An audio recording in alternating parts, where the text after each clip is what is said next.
Hei, Mirka täällä Cofounderi-podista. Pikku heads up, tää jakso on englanniksi. Ei kuitenkaan stressiä, tehdään jatkossakin jaksoja suomeksi. Mutta ei vaan haluttu, että missaatte nämä mahtavat vieraat. Joten nauti tästä special-jaksosta. Hi, this is Mirka from Cofounderi Poddy. I just wanted to let you know that this episode will be in English. No worries, we will continue to do episodes in Finnish, but we also don't want you to miss out on these amazing guests. So please enjoy this special episode. Zach, welcome to Cofounderi Pod. You're an American-Finnish electrical engineer and an entrepreneur whose path has led from the labs of the University of Oulu to the absolute international elite, technology elite. And you helped build Sensinode, one of the first IoT technology companies in Finland, which was later sold to Arm, where you led Arm's global IoT operations. After that, you founded Edge Impulse, a worldwide platform for machine learning on embedded systems, which earlier this year led to an exit to Qualcomm as well. Big names and big companies. You've lived and breathed everyday Finnish life, even as your companies have been global. So that's an interesting topic for us today. Who is Jack? Well, thanks for having me on Cofounderi. Awesome to be here. I'm an engineer, right? That is super passionate about building technology that's accessible for people, democratization for developers, something I've always cared about. And I just happened to grow up in a Finnish immigrant area of the U.S. in northern Michigan, close to Canada, where all my neighbors were Finns. I'm from a really traditional American family, Shelby family. I work like car people, and have some Norwegian genes, but don't have any Finnish like background in my family. But I grew up with Finns all around me, right? Mäki, Korhonen, you name it, like Heikkinen. And so I was always a little curious, like what's Finland actually like? It was super old-fashioned, the Finns there. And I got a chance when I went to study at University, Electrical Engineering, Michigan Tech, to do an exchange program with Finland. And I was like, why not? Finland sounds kind of interesting. And so I found an amazing program at the University of Oulu. And so Juhannus Day, Midsummer Day, 1996, I showed up in Finland, Helsinki-Vantaa, went to Tampere actually to visit a guy I had met, another exchange student, and it was absolutely empty. So I was like, wow, this is a really empty country. But it's okay. I'm from the countryside too, so it didn't bother me that much. But I showed up at a weird time. And that kind of started my time in Finland I was 19 years old. I was really young. Just coming as an engineer, trying to figure out how to study and get my first job, and life happens. And this was your first time in Finland? Yeah, I'd never visited Finland before. I had some weird picture of being like people with like folk costumes on, playing harmonica. Pretty accurate. Like the language where I'm from is kind of like nisua ja kahvia sokurian kanssa.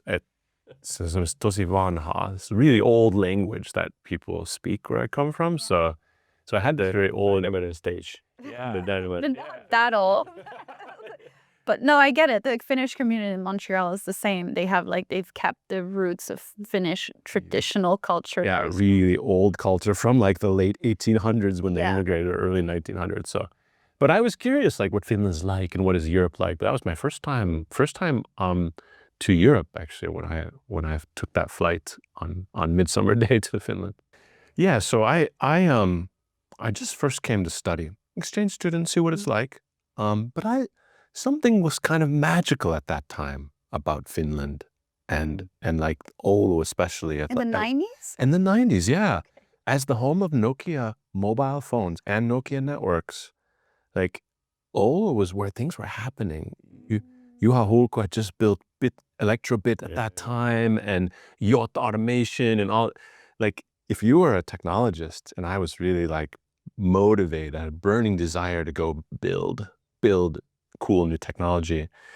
Oulu was really an interesting place to be, way better than Michigan, where I'm from. I would have had to move to Chicago or Boston or the West Coast to even get a job in my field. There's no jobs for me in northern Michigan. So it was really interesting to come to a place close to nature. I'm a skier and an outdoor person, so I'm like, Oulu's interesting. You're close to the mountains and you can do a lot of things, but it's still a city. But that environment of the university and VTT and companies close together, really working together, there really was something magical. It felt like anything was possible. So I got an internship with the Center for Wireless Communications while I was a student. And that was like really a blessing, because that's something that the university kind of helped create. They're like, oh, wow, you're really interested in this. Hey, you should talk to these guys and ask them for a job. I'm like, really? They're like, yeah, they encouraged me. The Kimmo Kuorti, the international leader there at the university was like, go get a job there. And I did. I got my first internship at the CWC doing some MATLAB slave coding or something. What did the researchers code this stuff? I'm like, oh, okay. But that was the start of then my really coming into the Oulu and Finnish engineering culture. And then I got my internship at VTT for the next summer, already while I was an exchange student.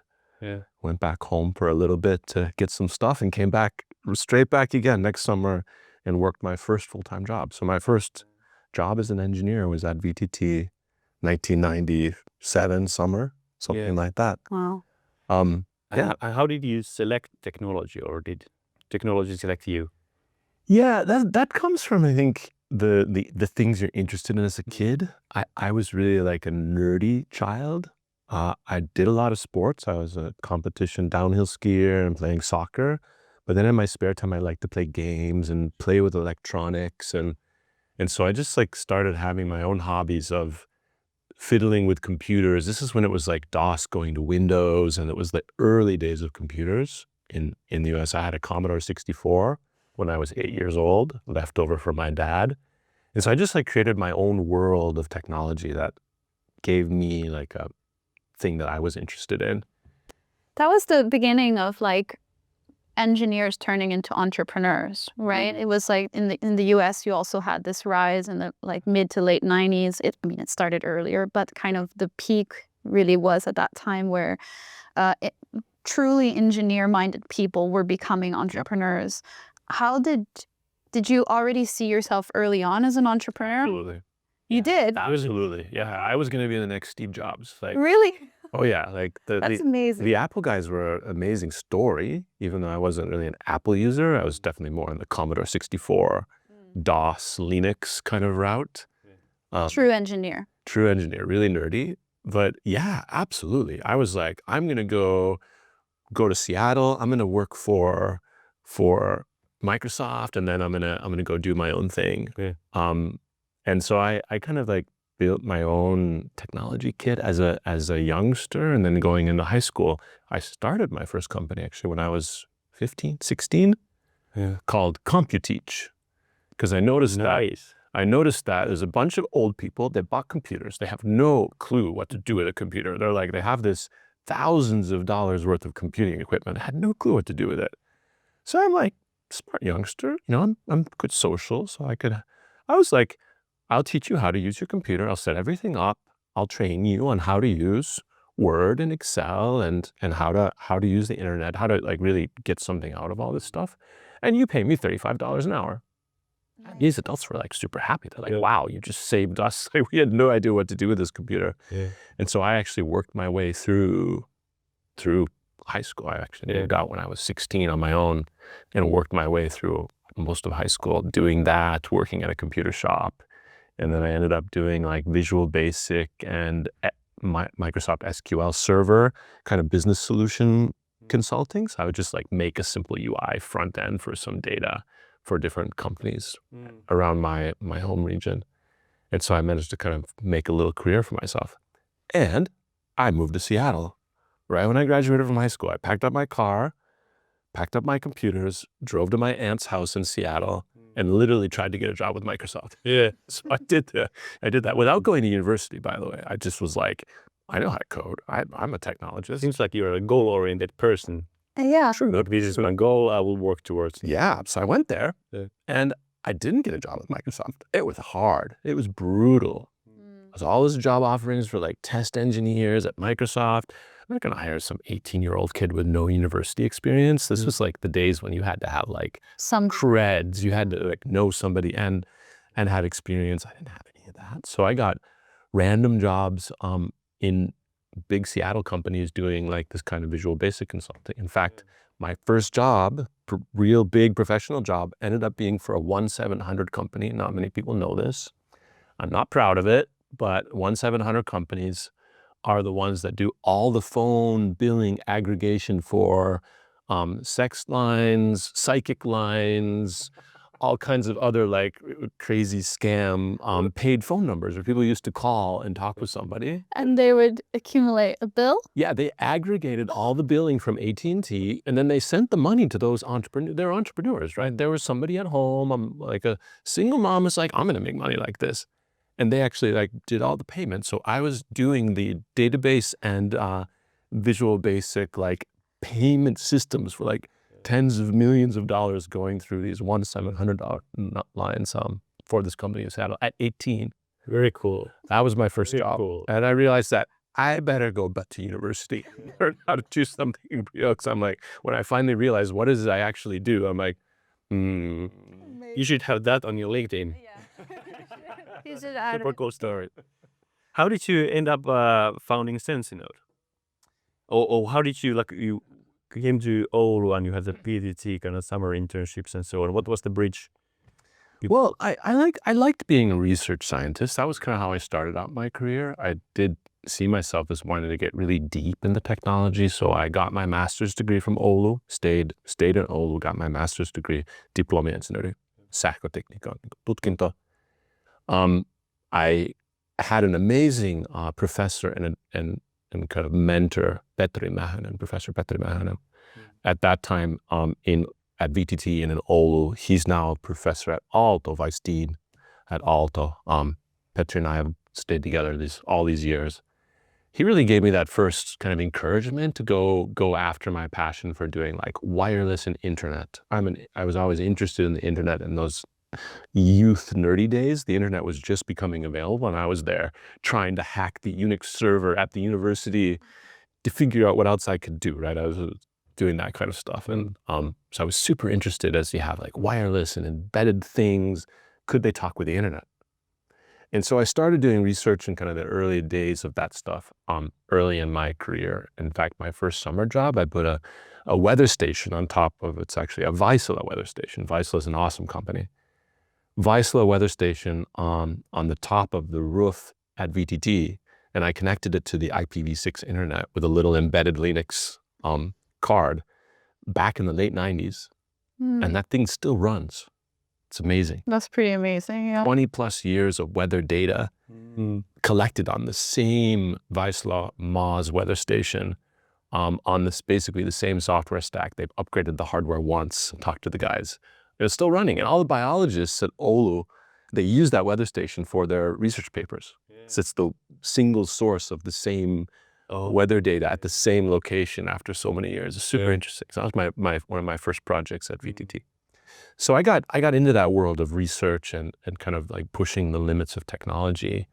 Got to work on the first Bluetooth Low Energy stack together with the Nokia and Tampere researchers.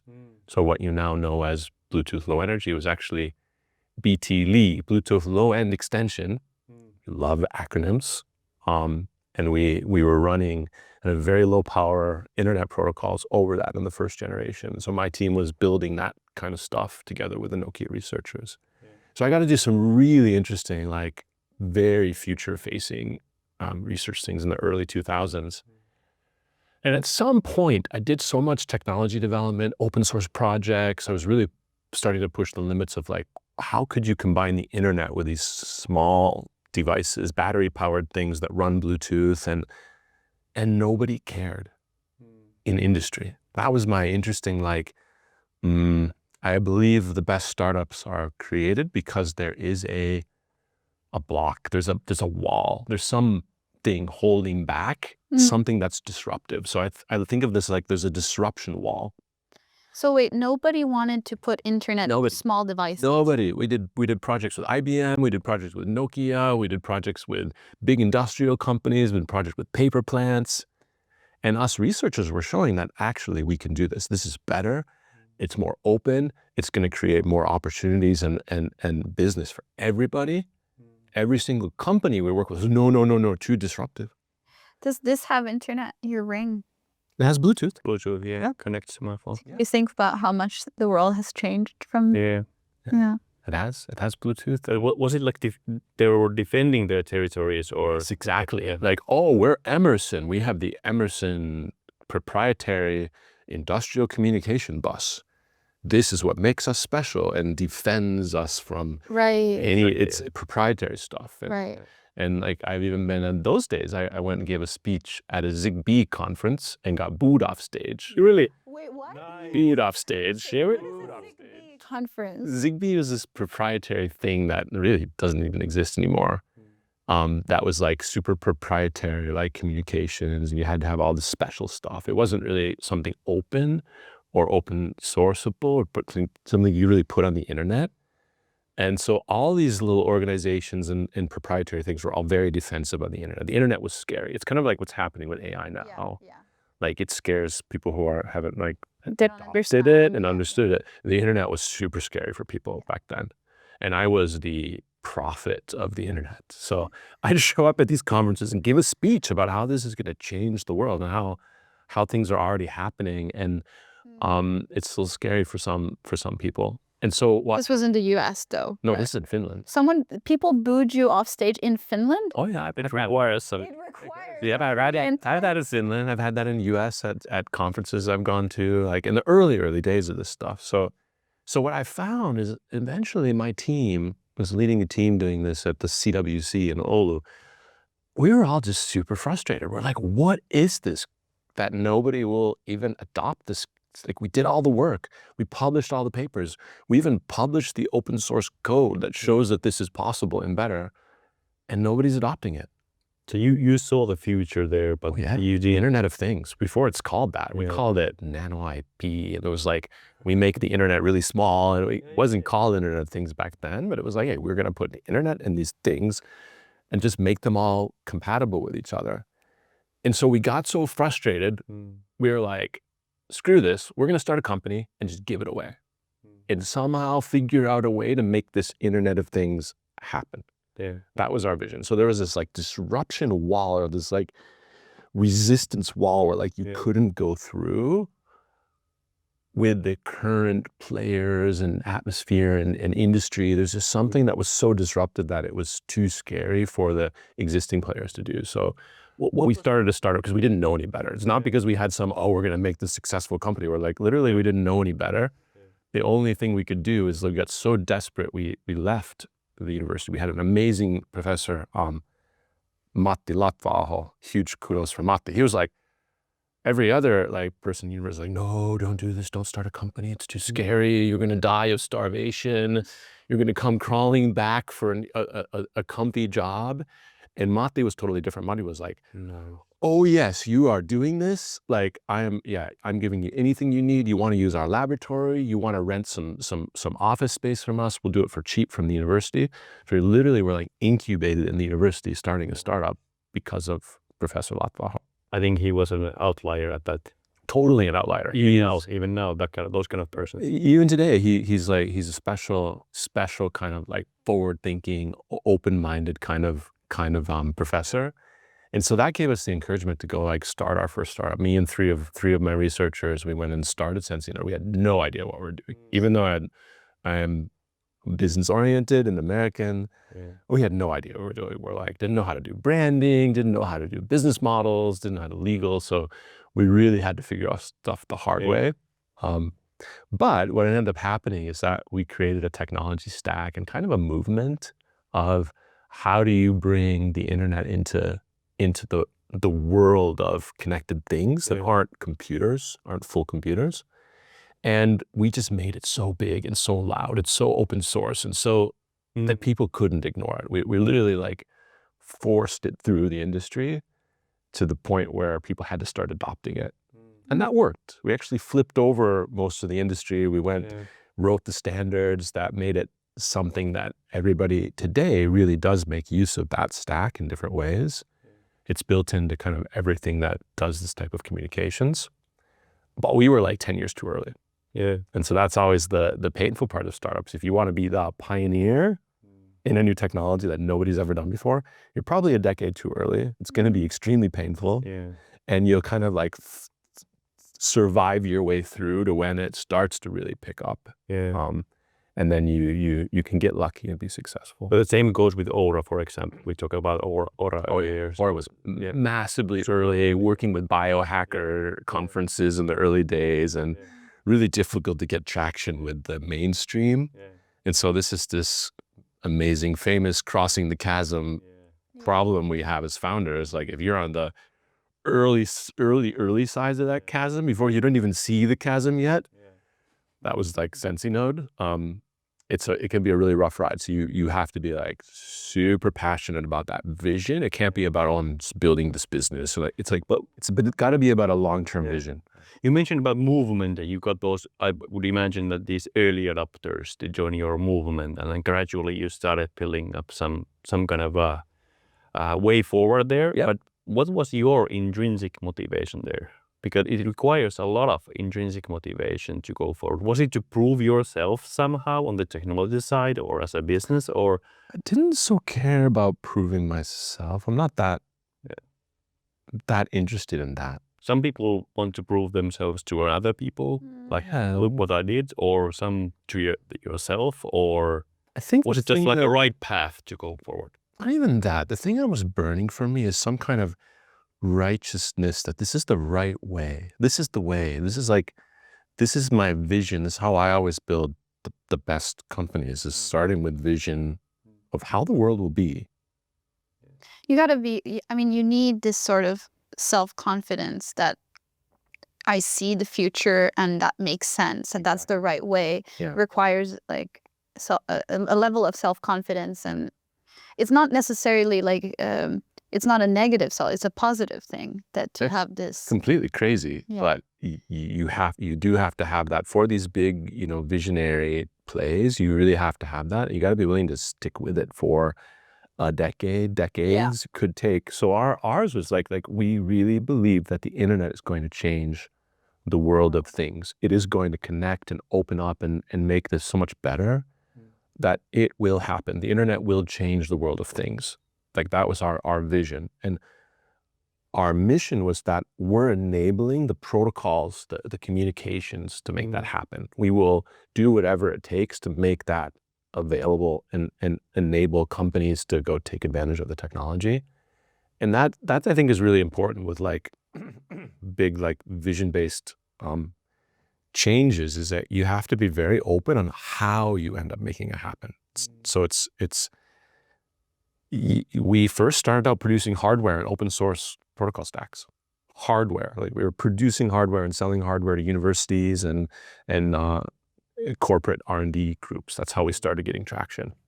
And at some point we got VC, and the VCs were like, no, you can't do open source. We were like really early on the open source train.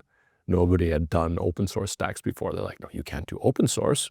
So then we started closed sourcing the stack and giving away the hardware. That was our next phase. And eventually we did kind of the early days of cloud, middleware communication platforms, and then the stacks into the silicon industry. So we ended up enabling the Atmels and the Nordics of the world with their protocol stacks in those days. And there we got success, and we ended up, shipping to street lighting systems, electric meter systems, you name it, all kinds of really interesting customer cases, and got involved then with that industry through Arm. And that's how we ended up getting acquired by Arm, because we were kind of the movers and shakers, kind of creating that whole space. But as a startup, we weren't all that successful. We were only 16 people when we got acquired. Yeah. We struggled through every VC round. We struggled through a couple CEOs that didn't work before we got one from San Diego that worked for us. Yeah. It was a tough ride for my co-founder Mikko Sarnivala and I. Like, it was not easy. We almost went bankrupt once in 2008 when the financial crash happened. literally we laid everybody off, went to työkkari. First time in my life, I had 2 small kids at that time, and I had to go to työkkari. Yeah. And had to like restart, like reboot the company literally from the ashes in order to continue. A lot of tough things to go through. So it's the downside of being too early. Absolutely. How did you end up with the kind of ARM acquisition and so on? Was it like Partnerships. someone called? No, partnerships and networking. That's something I really encourage startups as they're going and building. Like, this isn't something you do on your own. You have to go out there and work with other companies and industry organizations like in your space. You got to be out there and working with everybody. And that's what we were doing. We started collaborating with ARM because they had some really interesting embedded OS stuff that they were doing at that time, something called Embed. That was really visionary, trying to kind of like create a real operating system for these small things. It's very fragmented. It's super hard to go put something on that ring. I know it. It's like extremely difficult. How do we make that a lot easier? So we started meeting their biz dev guys, going to the same conferences, and really like found that we shared a very similar vision. We started collaborating, like, okay, how can we enable our protocol stacks on your OS? And eventually I think that just inspired the right executives where they're like, you know what, we want to make a play in the IoT, and we need a team, and we need a software stack and a cloud kind of platform where we can go build on that. And we need, of course, the smart leaders and engineers that know how to build it. And so they came to Finland to meet us because we were raising a round. We actually weren't looking to get acquired. Yeah. We were raising a Series B, and they were our last lead. We were losing our leads, which always happens. Everybody's like, I'll follow. Follows are super easy. Yeah. Leads takes brave investors. Our last lead was ARM. And we were waiting for a term sheet for the round, and we ended up getting term sheet for the company. We're like, whoa, how'd that happen? Wait, so you hadn't considered earlier, selling in the future, or maybe you had considered it, but maybe not at that early, because you were clearly not thinking about if you were raising a round. So had you thought about selling in the future, or did you think this is my job for the next 20 years, or? You shouldn't think any of the above. Yeah. Okay. Let it be open. You are building a vision. It's not about building one single startup. Like making the Internet of Things happen was a 2-decade-long thing for me. 2 decades. Yeah. That's how long it took. I started as a researcher at VTT. I did my first weather station. I met Kai Oistamo, CEO of Vaisla. Found this really, really interesting. Like, the weather station's still running there. Like, that's super cool. Like, from that all the way through doing different research jobs, different EU projects, different collaborations, open source initiatives, a startup, getting acquired, but I still kept going, right? Getting acquired, it didn't stop. The vision didn't stop. My vision was still the same, right? We are making this Internet of Things happen. Like, that is the future. It's only when it happened and I started to feel like, you know what, I don't have much more value to give here, right? Like, people who are younger and smarter than me are already now doing it and it's going everywhere. I can start to work on other things, right? Like, kind of a bit empowering to see that my baby had now grown up. But that took like 4 years at ARM that I kept going and doing it and like leading that vision that Mikko and I had and still have today. We still believe in that. You changed your like modus operandi or your way of working when you were there. Of course, there's some cultural things and so on, but were you the same Jack there as? Absolutely. Definitely learned a lot. I think Simon Segars was a great mentor for me to see how a leader can operate and have great cultural values. I liked the culture at ARM. It matched our culture. We actually had the execs come over when they were looking to acquire us, and we took them to sauna. That was our test, our litmus test. It's like, if they'll go to sauna with us and drink, we're like, okay, maybe these guys are okay. So that's how we vetted DD on the acquisition. They did, and everything worked out fine. But no, I really love the culture. Definitely, there's there's curves in the road. In a corporate environment, you have to take on new things and new roles and new teams. I did a bunch of different things along the path at ARM. I think you have to be, as a founder getting acquired, very open-minded about integration, about you want to make sure that the vision continues, the team's happy, things grow, but it doesn't mean that you have to keep control of everything. So I gave up control and as fast as I could. So you learned as a leader there. Yeah, and also give away and give up and take on new things. So I actually moved my family when we were acquired from Finland to California, to San Jose.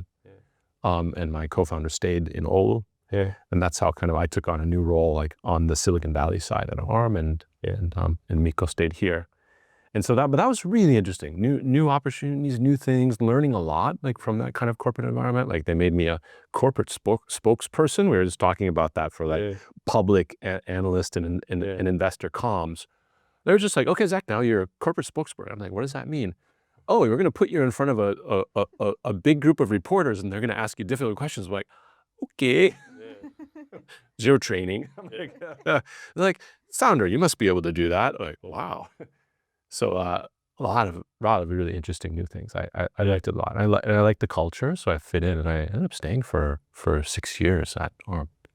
And then what happened? Like, did you fit up to the environment, or was it a time for a new change, or was it time for new technologies to come up? Or technologies, yeah. I think there's a cycle of founders where you like, it takes a lot of time to recover from a startup. Like that's my, like founders who think they're gonna like exit, I'm just gonna spin and do another one. Oh boy, you're in for some burnout. Like that is not smart, because that just takes so much of your soul that you push into a startup. Definitely with Sensinode, it took everything that we had. It takes a lot of time to recover. Like take time doing integration. Like try to continue your vision as part of the acquired thing that you now are. Nothing wrong with that. And then when it's time. When you get excited about something. When you feel so excited that you're spending your spare time and you get kind of obsessed with something new, then there could be something there that might mean you just start a new role at that company, or it might mean it's time to spin off and do another startup. And so what happened with us is I had an amazing team. I was leading DevRel for IoT type of stuff at ARM globally. So I had a great team leader, Jan Boom, Dutch guy that had worked for Telenor and came to work for me at ARM, put together an amazing team that did DevRel all around the world. It's kind of early days of DevRel. We kind of pioneered that, doing lots of really cool projects on embedded systems. So we were like kind of like a DevRel and CTO type of combo. And we had just an engineer on our team from Taiwan, Neil Tan, who's one day like, you know what? I could put a machine learning model to do robotics on this little microcontroller, and we could do some cool stuff. And Jan and I are like, BS, we don't believe you. Like, no way. Because AI at that time, like machine learning at that time, this was the late 2017, 16, 17, 18 kind of time frame. We're like, no way, these models are gigantic, right? And they're super difficult. There's no way we're gonna run. It takes an NVIDIA GPU, right? There's no way we're gonna run this on a small microcontroller. And he was like, yeah, we can, it's just math. Like, what? So we started kind of building this like our own like vision of doing machine learning on these devices, and started building tooling that made it possible, and it became kind of part of an early movement of doing machine learning on this kind of edge compute of all kinds. Like ARM does huge range of compute. So we started like figuring out how to do this, building open source tools. We just went and did it. That was the great thing about the team we had at Jan, is like we just went and built stuff. So we built open source projects. They got some traction. We built an industry consortium called the TinyML Foundation back in those days. Nowadays, it's the Edge AI Foundation. Super cool nonprofit initiative where we got, the whole industry together, the Microsofts and Qualcomms and STs of the world kind of in the same room. Google is one of our partners. And as usual, we got kind of frustrated by the whole thing. We had worked on it for some years at ARM. That was like kind of a new thing I got excited about. And our end result was like, these tools are the worst that we've ever worked with. This is never going to work. Nobody in industry is ever going to be able to build a machine learning model. That was like, we were literally in Santa Cruz near my home in California with Jan at a sushi restaurant, drinking sake. And we were like, we were down. We were super frustrated. We're like, you know what? We're just going to dump this project. We're just going to kill this project and go do something more fun. Like that's how close we were to dropping out of the machine learning space, because there's a bunch of machine learning researchers writing really bad Python code just to publish that one NIPS paper and then throw it away. So they're doing like experimental operators and architectures, but it's all throwaway code for research. So this is just a bunch of researchers trying to write papers. Nobody had ever thought about the developer as a persona of somebody that had to build something with this stuff. Nobody. Right. They only wanted that my research team, the more obscure the code was, the better. Like my research team, nobody should repeat this. It's my work.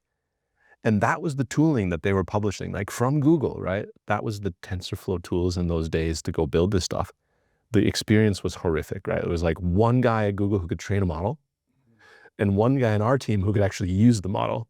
Everybody else just ran the demo. Yeah. That's how bad the developer experience was. So Did you had like a hold my beer, I'll do it moment? we did drinking sake. Of course, it was drinking sake. So we went from like at the depths of despair. We're like, this just sucks. Like we don't believe these people that are working in this space are going to do it. But we didn't come from AI. We're not the researchers who invented transformers, or we weren't the Google guys who have a data science background. We're industrial embedded engineers and telco kind of people. So we had a bit of a imposter syndrome. Like, why should we be doing this? Why are we doing this? Even these experts in AI can't figure this stuff out. Like, why should we do it?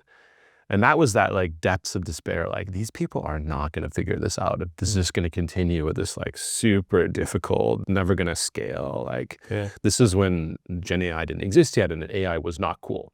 Like machine learning was pretty nerdy. And so, but we then finally realized with enough sake that, you know what if we just fix the problem? We realized that there is a persona mismatch here. That's really what it's about. Like these guys are just making tools for researchers to write papers on machine learning. That's fair, right? That's what they get paid for. So that's, of course, who they're building the tools for, is for themselves. But we understand the rest of the developers, right? The developers who just want to go build solutions. They don't care about writing a paper on machine learning. That's not their job. And so we're like, what if we built the tools in a completely different way? What if we thought out of the box and said that, maybe machine learning is all about democratization. Like that's going to change whole industries if we just democratize for every engineer. Make this so accessible that any engineer can come, reasonable level of kind of developer skill, and go with their own custom data, go do custom training of models and solve their problem. Because there are millions upon millions of problems that can be solved with discrete machine learning. Now, I'm not talking about Gen AI yet. That comes later. But just discrete machine learning, you can solve incredible numbers of problems. Using the technology, but then you have to make the tools available to the people that understand the problem and have the data. It's all data, right? 99% of what we do in machine learning is about data. So we're like, we could make that vision happen, right? Like we kind of then started to come out from our depression, and we're like, this is kind of interesting. And we got excited and started, working on plans and, what would it take? How would we build it? How would this have to work if we really think from scratch, like completely fresh approach? How do we go do this? How do we go to market? Where would we focus? And then we kind of got that entrepreneur mode working together with Jan, and then it was unstoppable. And then just like after a few months, we're like, okay, we're going to leave ARM and just go do this. Yeah. I had a question, sorry, about the discrete. Does that mean it's like a specific, like you take a specific data set and then you teach it about that and then it just learns about that? Is that what that means? Yeah. So traditional machine learning models are nothing like what you see with LLMs today. Yeah, exactly. So we're taking a problem, right, with a data set. We embed a number of classes or regression models, typically classes of things like 10 or 20 or hundreds of of classes of things that you want to detect.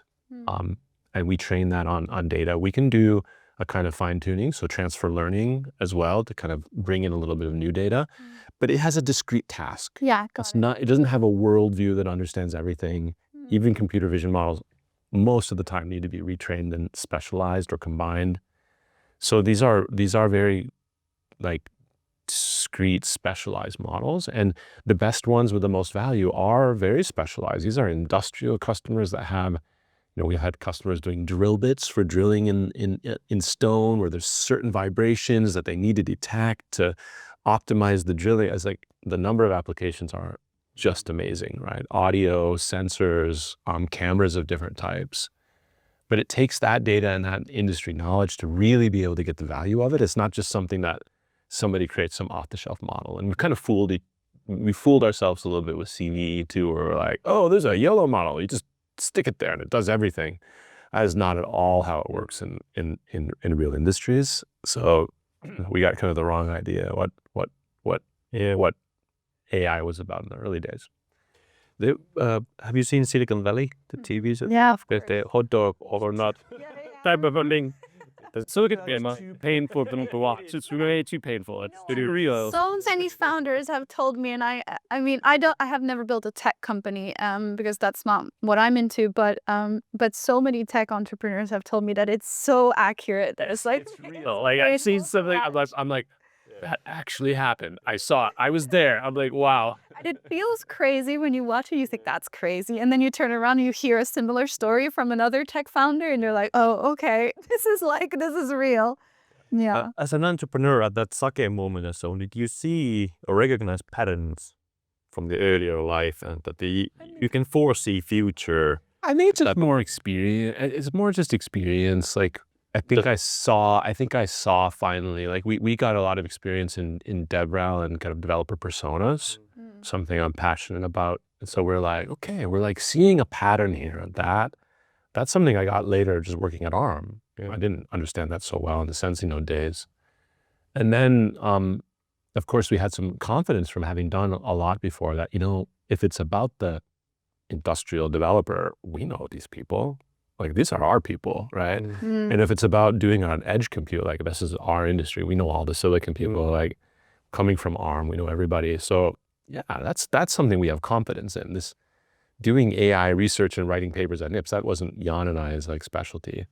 So when we realized there's a disruption point of usability in the tools, like we're like, this is never gonna work. And the people we try to tell them, hey, we have to make these tools better, and they suck. They're like, they don't suck. Like we can use them. Yeah.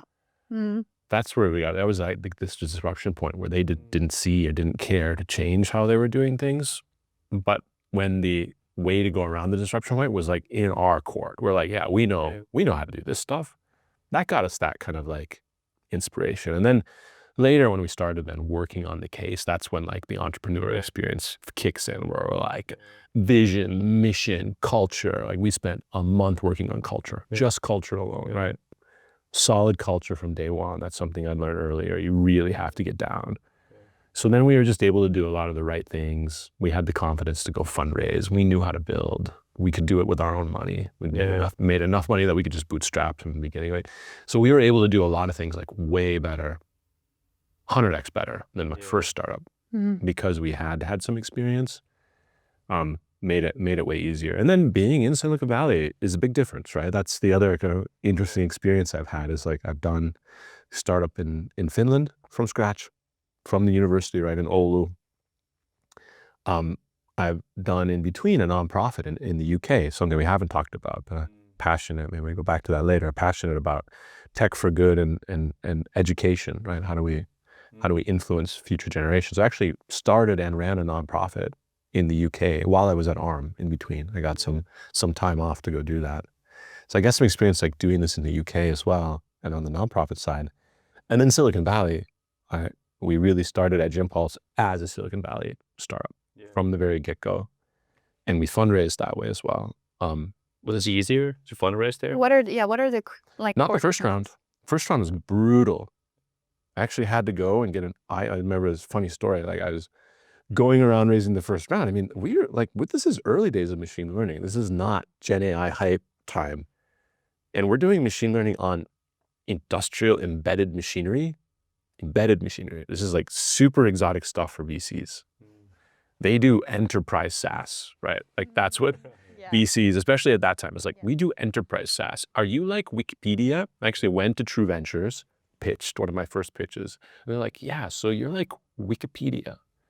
I'm like, no, what part did I get wrong? I was so like depressed after that pitch. I'm like, so most VCs just like really had no clue what it is that we did or why we would want to do machine learning or why would we want to do machine learning on these things. So hardware is not an in thing with investors. It's tough. Hardware is tough. You probably experienced that at Springvest. Like hardware is a tougher thing to fundraise for. So I did like 75 pitches on that pre-seed round. Yeah.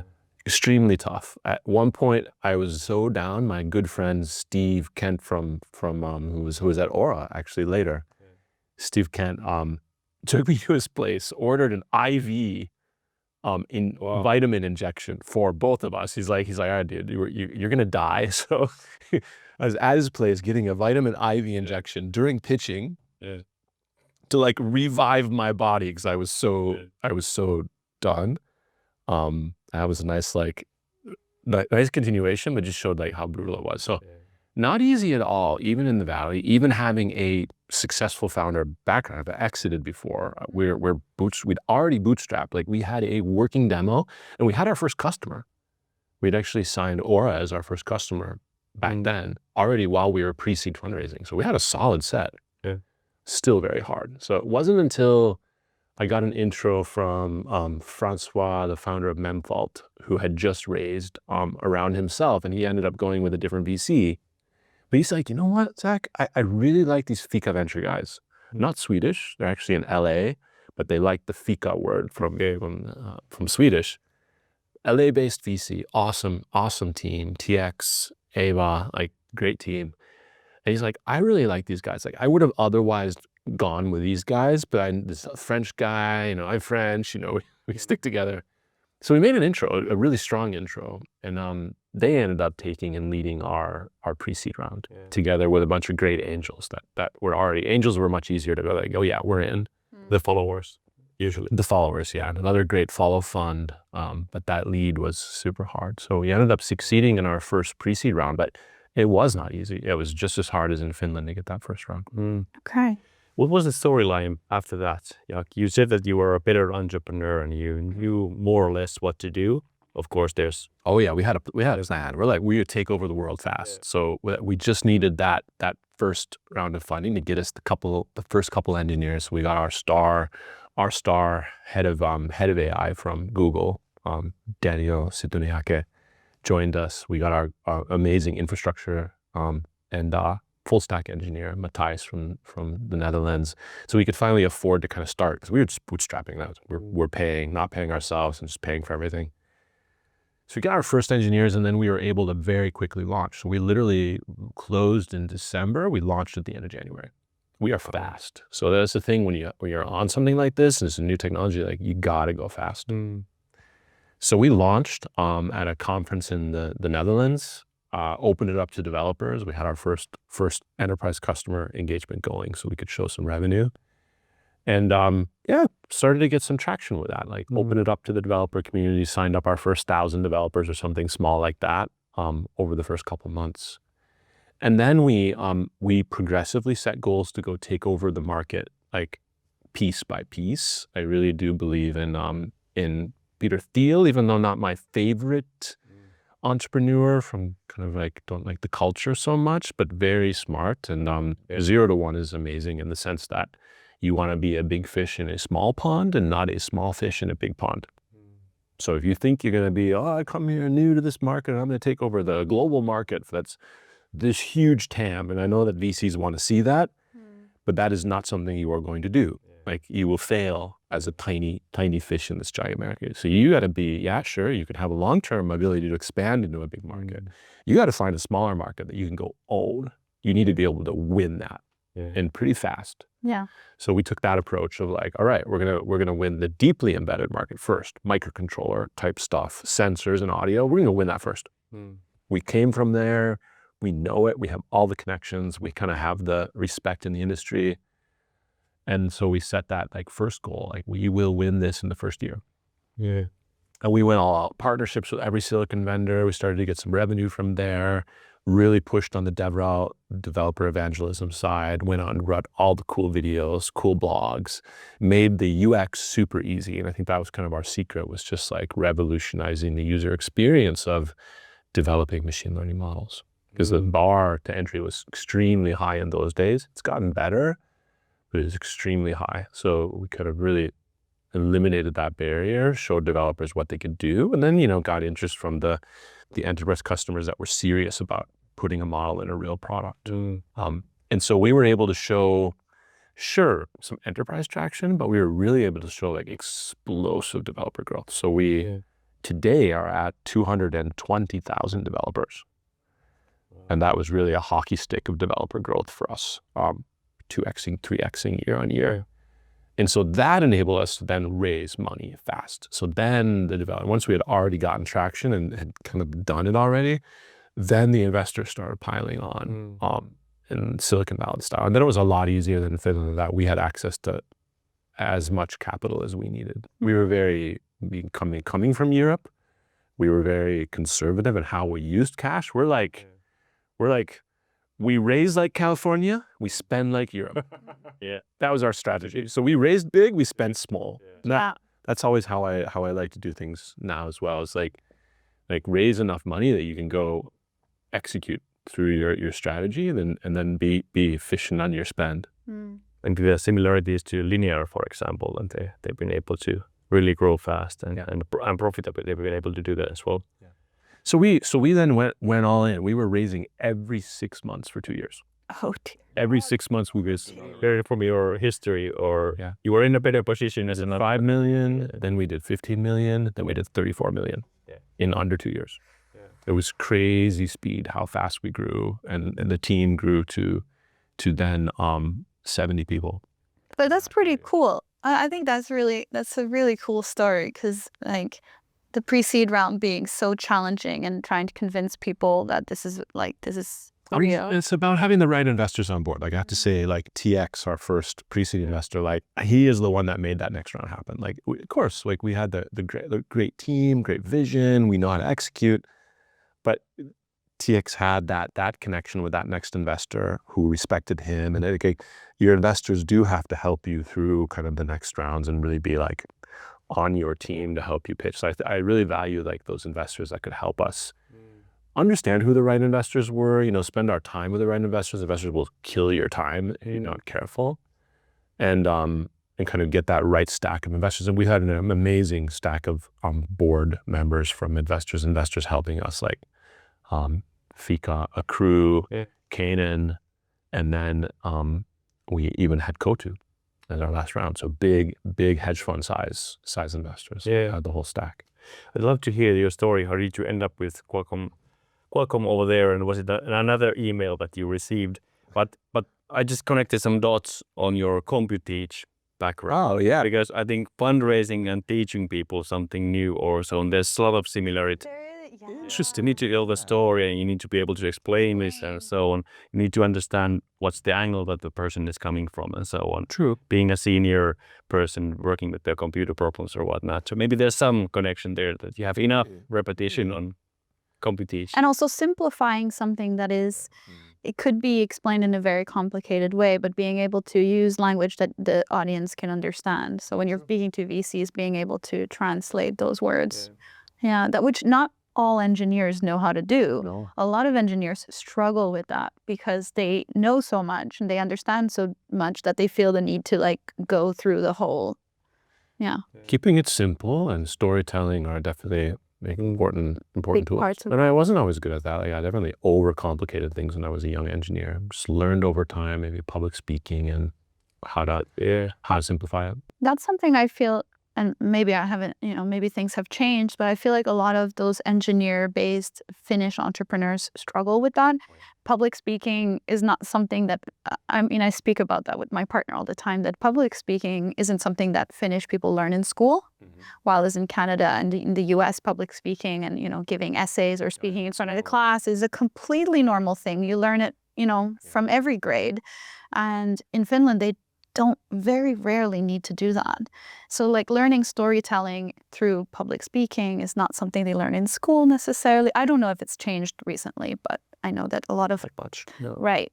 And then True, but I think Finns can get past that. You don't have to have a lot of words. You just have to focus on the thing that's important and have the ambition and the courage. But I think that maybe the most important thing is you need to learn how to go after visions. You need to learn how to market. You need to learn how to sell. But selling requires storytelling. It does. I think it also just requires valuing it. I think that's the problem we have in Finnish industry and culture is like we value just engineering and building technical things. We think we're the best. We're not most of the time. Actually, there's other companies going faster, going bigger, innovating more. They're probably in China. Right? They're doing even cooler things. We think we're the best just because we're in our little bubble. And we don't invest in marketing and sales and international expansion. We don't invest in that. No, that's right. So that's maybe like a cultural difference, like in the Silicon Valley culture, when you're raising with VC and looking at like your forecast of spend and growth, like there are formulas in SaaS, for example, where you invest in that lead generation, you invest in DevRel, you invest in enterprise growth. You have to invest in marketing. You have to invest in developers. You have to invest in sales, stage by stage. You don't just create technology. People just come and buy it. Right, but I think that's what I was like. Even going back to school days, I think it starts that early when you teach young people to do public speaking and storytelling in like a verbal public way. Is you're teaching them to sell, I think, in some ways. And some people will be better at it than others. That's fine. That's normal. But I think it's just allowing, kind of exposing everybody to it. And then later on, when you tell them, okay, you need to pitch this to someone, they kind of tap into that experience, which I see it that Finnish people have less of that. It's kind of obvious to me when they pitch, when they do public speaking, when they have to explain something, they are either too verbose or not, like don't explain enough. Okay. Yeah, that's my side note. I don't know if for the Finns, would it make it easier that we just change the word sell to influence? Because we want to influence people. So there's something about sales or selling and so on that's like a bit. I think storytelling is better, even better. I think like just tell a story, learn to tell the story, because then it doesn't feel like you're trying to bullshit anyone. It doesn't feel like you're trying to, sell anyone anything. Just what's the story here, the interesting bits. Yeah, many Finns are great storytellers. Exactly. If you spin it that way, maybe they get better. Young people are getting better and better at all of these things, all these entrepreneur skills. Like there's definitely a change that's happened over the last 25 years with younger generations. So yeah. You tackled early IoT, you tackled early AI. I'd love to hear what you're tackling next, because I think you're kind of a forerunner here, pioneering many things. You just sold the company to Qualcomm. So what's next? Are you working on quantum case, for example? That's the next. No quantum cases at the moment. Yeah. I mean, there's really interesting change happening in AI on edge compute. That's amazing. Like, so what I liked about Qualcomm culture and vision fit is really interesting and good for us. But the ambition to go and really bring AI workloads to the edge on all kinds of form factors of devices and open that up to developers, right? Which is something quite new for Qualcomm. And we're the kind of forerunner like way of doing that is bringing our culture and our way of working with developers into Qualcomm more broadly. That's something that we're working on. That's a really cool, very interesting challenge. Something we've worked in at ARM before, and I'd really like to see that democratization so we can run like even bigger, more interesting workloads. For example, where Gen AI starts to come in, when a lot of the discrete industry machine learning applications we're having we're having to make the engineering process easier. We have to work with their data, right? It's like that's where the value is in AI, is in the data. If we don't work with the customer's data, what's the point? You're not inventing anything. You're just applying some random LLM. You did not invent anything. You did not add any value. You don't have any moat. With discrete machine learning, it's actually interesting because you build a moat by taking the data from the real industry, like from the real sensors in the field, in the real place. We started doing a lot of work on Gen AI as part of the engineering process. So we started applying really cool techniques for synthetic data generation, auto labeling. Labeling of this data is super difficult, very time consuming, and kind of finding the best configurations of the machine learning. We're doing that with a lot of Gen AI infrastructure that we've developed. And so that was like our first step. But then something embedded world this year, when we were going through the announcement with Qualcomm of the acquisition, we got our hands on the first edge compute that could handle VLMs, vision language models, that were big, 8 billion parameters, 10 billion parameters kind of class that become useful. For the first time, we were able to deploy one of these things that was, useful quality coming from the Qualcomm research team on a small piece of edge compute, and do some really amazing things with it. So now we're starting to kind of soon launch that for developers, where they're able to then build a cascade of computer vision. So come in with an object detector, like we built an automobile analytics for like parking lots and car washes and things, like find the car, isolate it, track that it's car number 1, car number 2, so know that it's a new car or somebody they've already seen. Throw that best image of that car to the VLM, which is big and slow, right? VLM's tokenization is going to take time. You're not going to run that in real time at camera rates. So you're selected what you throw to the VLM, and then we're able to do this kind of JSON-based programmality around the VLM, where we're like, all right, what color is this car? What's the make? What's the model? Is there damage? What kind of rims does it have? What's the license plate number? Is there something written on it, like Joe's Plumbing Company? We can actually tell that, even in like weird fonts and stuff. So we can extract a lot more information out of a computer vision scene than we would ever be able to do discrete. Like no way we could do all that on the same compute and maintain it. So we're starting to see like a really interesting time for Gen AI, where we're seeing like real useful models come down that would be like industry useful, not just chatbot games, right? Like those are toys and demos. LLMs for chat is not an interesting thing really on a piece of embedded compute. And then in the future, we'll see things like SLMs, so small language models for very specialized tasks. Like I'm excited about human voice interfaces getting better right on the edge. Like instead of saying lights on, they're like, hey, it's dark.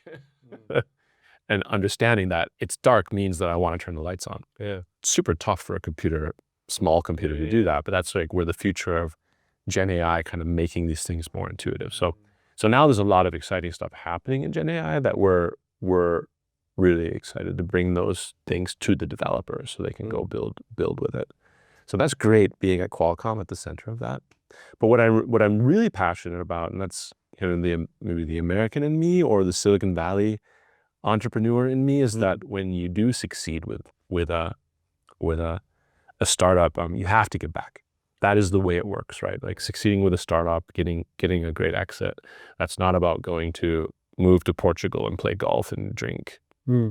There's older generations of entrepreneurs that have done that a lot, right? They just kind of check out and retire.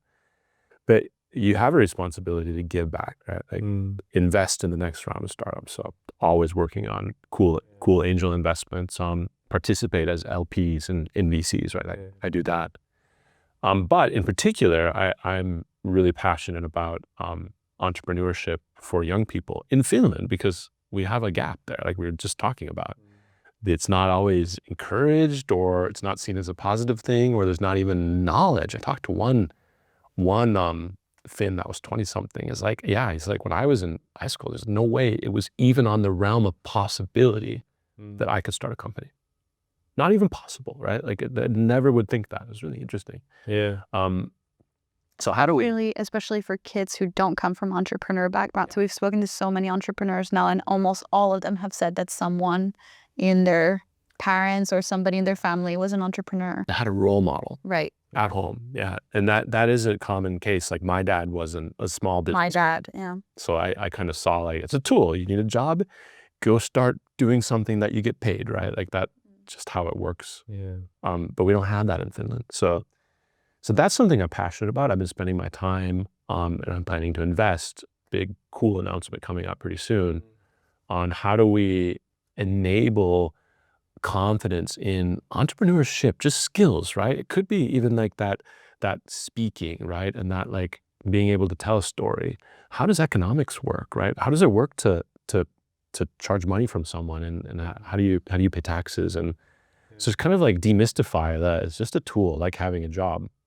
So I'd really love to see that go throughout the school systems in Finland, really reach young people and help the kids that wouldn't think of themselves as entrepreneurs to get that skill set and kind of dream big.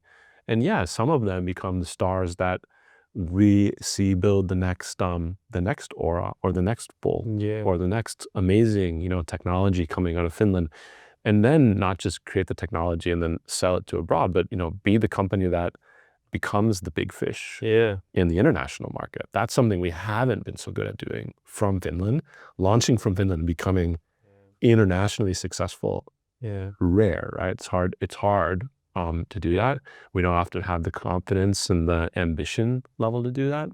But I think that will change when we teach young people. I think even when you're going to succeed in that, and I think the whole Cofounderi community can help you with that. So whenever you have the things ready to be launched or whatnot, we're able to spread the word as entrepreneurs, as counting. So yeah. But that's the project. That's the kind of startup project I'm working on now. Is actually a kind of non-profit initiative to bring this entrepreneurship to young kids. Because I was actually inspired by Jorma Ollila, of all people.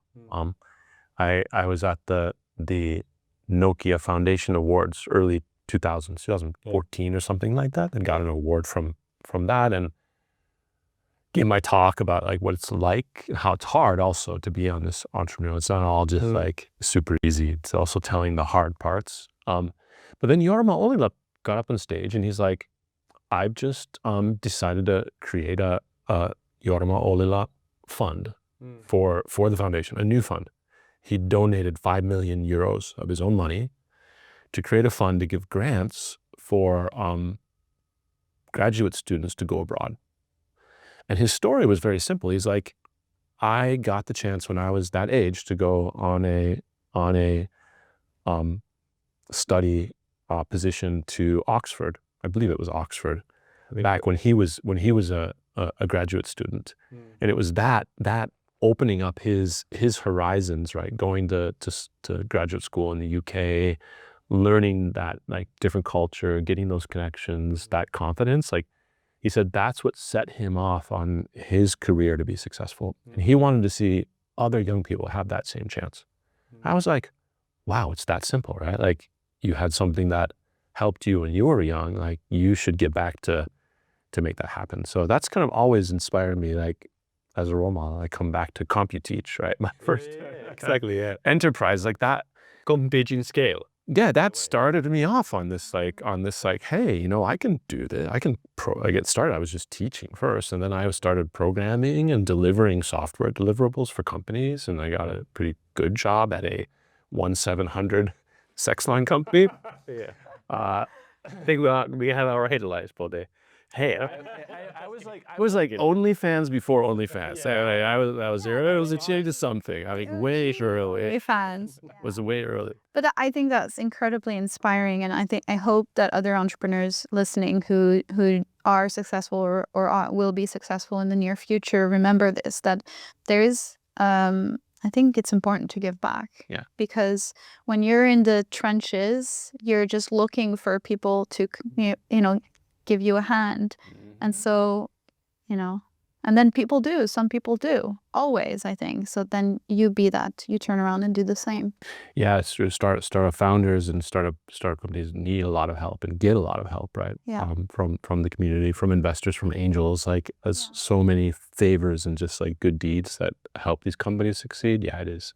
It is important to give back and maybe find that thing that for each founder was critical in their own life to help make them successful, or something they overcame, or something they don't want to see other young people have to deal with, right? Or that they struggled with. I think those are all good things to solve. And Illusion and Me Säätiö, that Ilkka started, that's another great initiative, right? And that's helping disadvantaged kids find the hobbies and the confidence to do things. So they're also doing amazing things in Finland. Yeah.